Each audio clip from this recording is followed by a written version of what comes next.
or I just need to stay present and keep holding that energy. Because when we hold the patterns of energy inside ourselves, it starts to reflect very powerful changes inside of us. It starts to consolidate. And then as a result, because we give ourselves permission with that energy inside of us, then we can go out and create the things in our lives. We can't create anything in the outside world that we don't already have the pattern for inside of ourselves. If we don't have a pattern for wealth, then how can we create wealth? If we don't have a pattern for attraction, how can we create attraction? If you don't have a pattern for charisma, how can you be charismatic?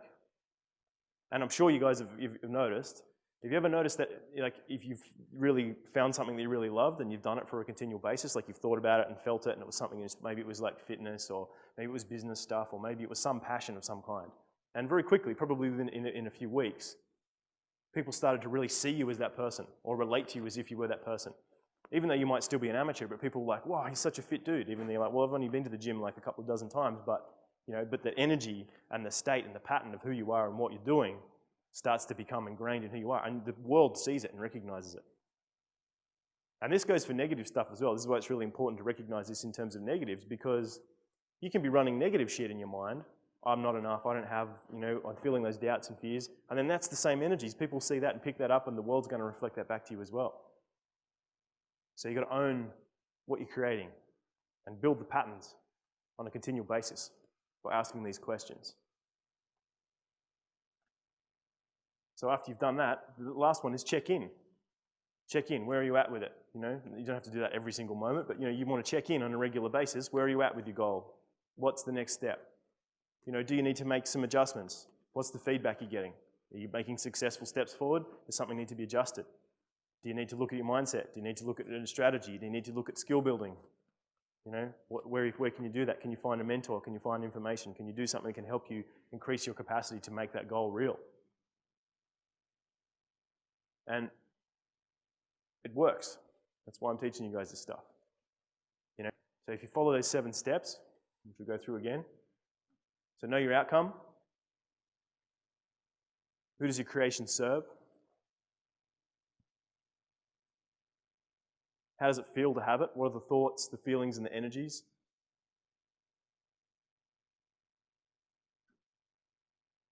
What are the positives and negatives? What's the duality you're going to have to deal with when you make that goal a reality? When you go towards and move it and start to create it, when you go towards creating it in your life.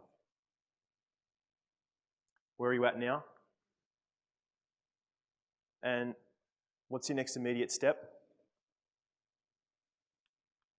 And finally, accommodate feedback and change and being aware of what's the next thing you need to do. How can you be evolving? How can you be growing? And making sure you're staying on track. So it's fundamental stuff. This is really important, fundamental inner game stuff to get. Like, get present, start to create.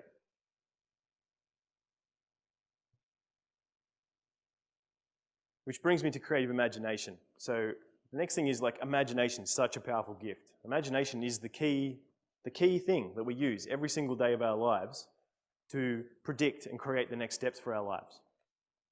You know what I mean? Whether it's like thinking of what we're going to have for lunch today, or visualizing how you're going to get home, or it's thinking about your ideal partner, or how you're going to live in a mansion someday, or whatever it is that you have. We can create little things and big things that we do with our imaginations all the time. And we use it to explore our desires. We use our imaginations to explore possible futures. We use our imaginations to explore maybe things we want to own, or different things. We can try it on before we buy. It's a really powerful thing.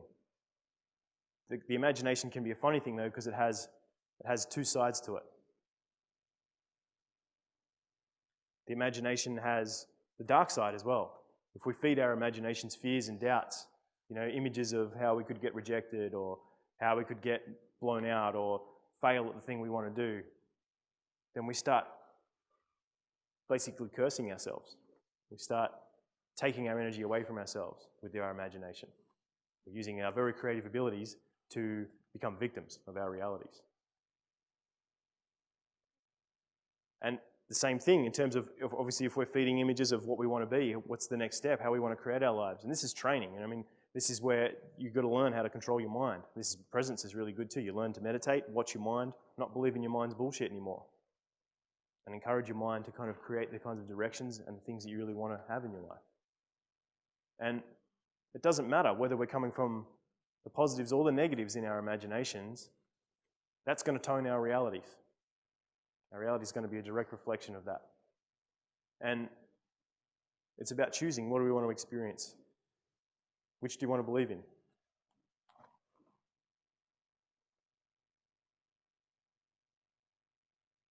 And in my opinion, it's fucking stupid to feed your mind bad things. If you've got a quantum supercomputer that's manifesting your reality all the time, why would you put bad programming into it? Why would you tell it, I'm stupid, I'm not attractive, I'm not good enough, women don't like me, I can't have my dreams, I don't deserve wealth, I don't like my body. You know, those kinds of thoughts. You know, so if you notice yourself doing that stuff, stop it. Don't give it energy. Don't get into conflict about those thoughts, just don't give them energy. Just see it as like a whiny friend. You're like, not interested. I don't want to talk about that conversation. Thanks for the input, but I'm going to redirect. We're going to create something different now. You're going to invite things into yourself, into the part of you that creates your self-fulfilling prophecies, then invite blessings, invite understanding, invite growth, invite meaningfulness. Why not start to tell yourself stories of becoming an exponentially powerful being? And that's what, if you look at esoteric sciences, if you look at what meditational people really do, they start to create these feedback loops in their being of becoming ever more evolved and higher level beings. And that's why they're so bloody happy.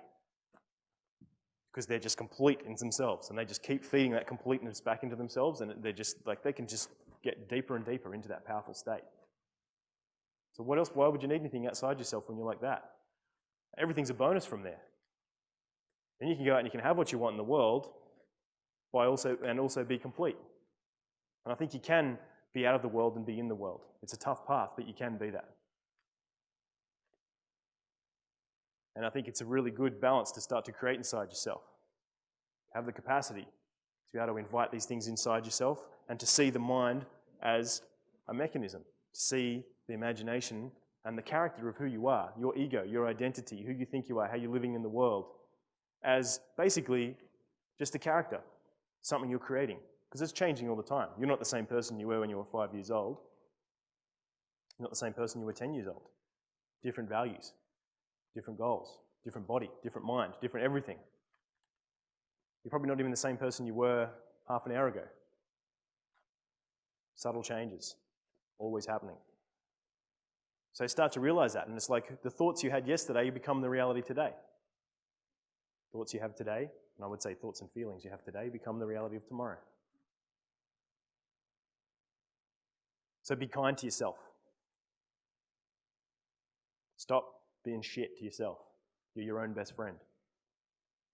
Nudge yourself towards passion, happiness, integrity. Seduce yourself first. Seduce yourself into your own free, open possibilities and potentials.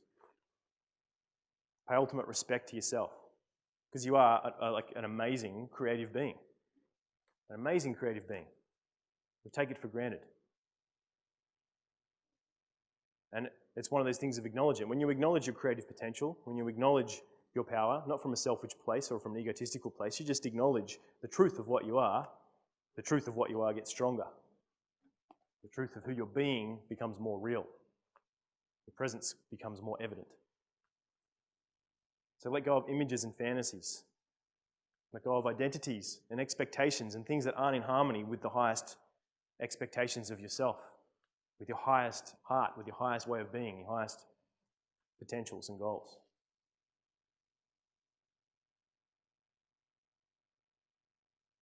And create and cultivate ideas and possibilities that are going to take you towards what you really want to create. Get in alignment.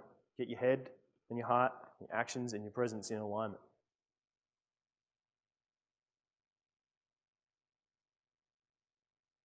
Which brings me to focus dictates reality. At the end of the day, this is all about where you're putting your mind. How are you choosing to use your mind? How are you choosing to focus your emotions? How are you choosing to focus your thoughts? So if you think about it, think of something shit that happened in your life in the past. Something that you were unhappy about.